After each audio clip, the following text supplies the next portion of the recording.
At first at 5, a violent 24 hours in Portland. Police with 2 new homicides on their hands, plus a big scare involving a popular tourist attraction. Thanks for joining us. I'm David Molko. And I'm Laurel Porter. One of the 2 homicides is connected to a deadly shooting at a park. Mike Benner joins us from police headquarters in downtown Portland. Mike, police are also looking into a shooting involving the Portland Spirit cruise ship. Laurel, I can tell you a bullet did hit the Portland Spirit. It might have been a stray bullet, but very scary nonetheless. Police are also investigating those 2 homicides you mentioned, and I can tell you that brings the total number of homicides in Portland this year to 42. This was the scene at Raymond Park Tuesday morning. Scattered throughout the southeast Portland Park was evidence of a party people had abandoned when gunfire erupted late Monday night. There was a couple of families up here celebrating whatever they were celebrating. Patty Hall lives down the street. She rushed to the park when she saw the police lights, and she could not help but notice all of the kids. They were crying. The kids were crying, and they were obviously very upset, and there was a bunch of them. Authorities tell KGW that officers responded to reports of a shooting around 10 o'clock Monday night. By the time officers arrived, the victim had left the scene in somebody's car. A police sergeant spotted that car near Southeast 122nd and Division and provided first aid to the victim. But sadly, the victim died. It's just not a good thing, and I don't like the reputation that it leaves the area. I don't want people to be scared to go to this park or any park in the city. I take it personally. Monday turned out to be a violent day in Portland. Officers also investigated a shooting involving the Portland Spirit. Detectives say around 9 p.m. a bullet struck a window in the vessel as it cruised along the Willamette River between the Burnside and Morrison bridges. There are no serious injuries to report, just minor injuries to a 71-year-old man who was hit by glass, shattered by the bullet strike. And hours before that, officers were in Northeast Portland's Roseway neighborhood. We're told a male was found dead near Northeast 81st and Siskiyou. Police say the victim did not die from natural causes. They say this is a homicide. We found the words R.I.P. Big Kiki written on the sidewalk in chalk. Killing anybody, doesn't matter if it's child or adult. There's no call for this. There's no excuse for any of this kind of stuff going on in this city. Not at all. Not at all. Back at Raymond Park, Patty Hall is beyond troubled by the violence. She's hoping police can track down the shooter who took a life in her neighborhood. I want him processed and buried under the jail as far as I'm concerned. All right, no arrests in either of the two homicides or in the case of gunfire striking the Portland Spirit. As always, anyone with information should contact Portland Police. Let's send it back to you. Mike Benner in downtown Portland. Thank you, Mike. An update now on a deadly police-involved shooting over the weekend in Clackamas County. Authorities have now identified the man killed as 24-year-old Derek Clark. Now, the Clackamas County DA's office just released its initial report. They say police pulled Clark over in Milwaukee, suspecting him of driving under the influence. Now, the DA said Clark first tried to elude police, and then once he stopped, he got out of the car armed with a gun. They did not, however, mention if he was pointing it at anyone or even holding it. Now, Clark was shot twice by an Oregon State trooper and Clackamas County Sheriff's deputy. We're also trying to get more details on how long it was between when Clark got out of the car and when he was shot. A grand jury is going to review the case. Updates as we have them on air and at KGW.com. Developing tonight, a Vancouver homeowner is accused of shooting a man he says was breaking into his car. That homeowner is under arrest and police are investigating. Blair Best joins us from Vancouver. Blair, people who live in this neighborhood are pretty shaken up about this.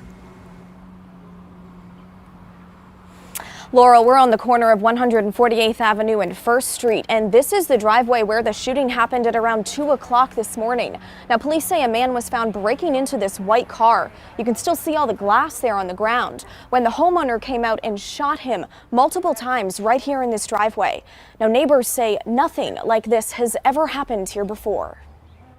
And there are like 6 to 7 gunshots going off, and they were just bam, bam, bam, bam, bam, bam. Julie Ingstrom lives next door. After hearing gunshots, she called 911. After living here all these years, this is the worst that's ever happened.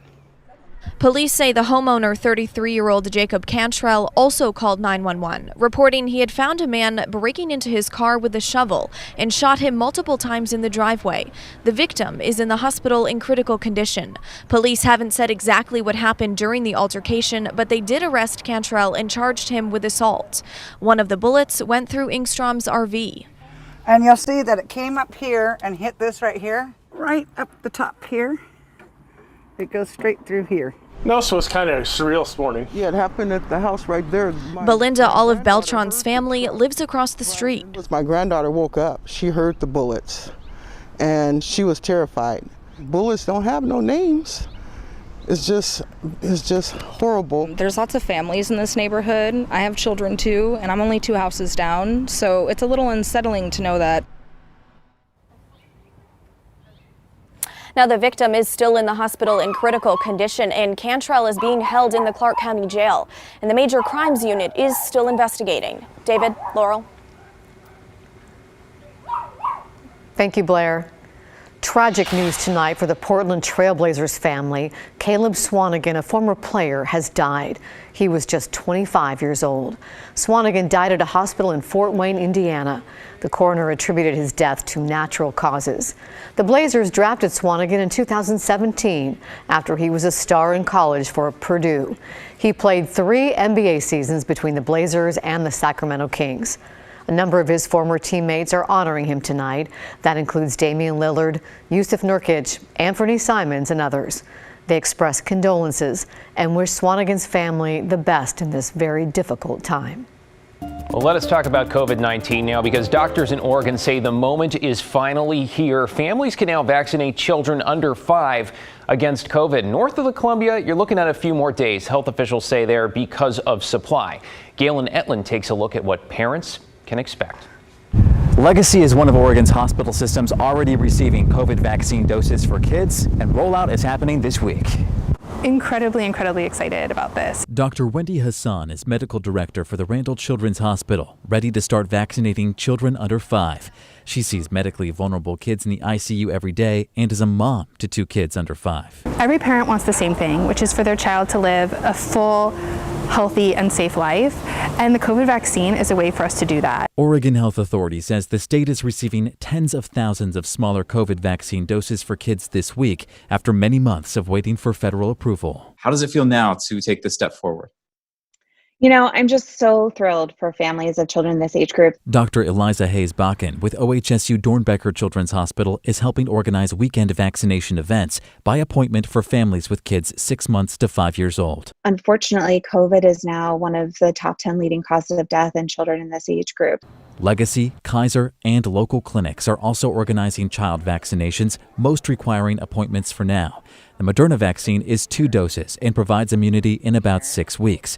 Pfizer's is spread out over 3 doses and 13 weeks. Both vaccines are going to provide the same protection against severe illness, hospitalization, the things that are most important. Vaccine trials of thousands of children show mild side effects and 0 deaths. Potential risks of side effects from these vaccines are really outweighed by the potential benefits. Providing long-awaited opportunities for families. Go to school, to go on vacations, to go to sleepovers, and be able to do that safely without the fear that your child may become one of the children who become sick enough with COVID that they have to be hospitalized.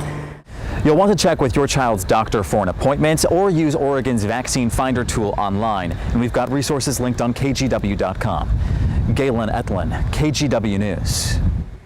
Let's get to a traffic alert beginning late tomorrow evening. A 2-mile stretch of I-84 near I-205. The interchange there is going to be closed overnight, not just once, but multiple times over the next few days. And that is as TriMet crews work on a new light rail bridge over the highway. Now, drivers can expect heavier than usual traffic in the area, especially at the dates and times listed on your screen right here. There will be a detour. The Northeast 102nd on-ramp will also be closed. Max service, by the way, will not be impacted.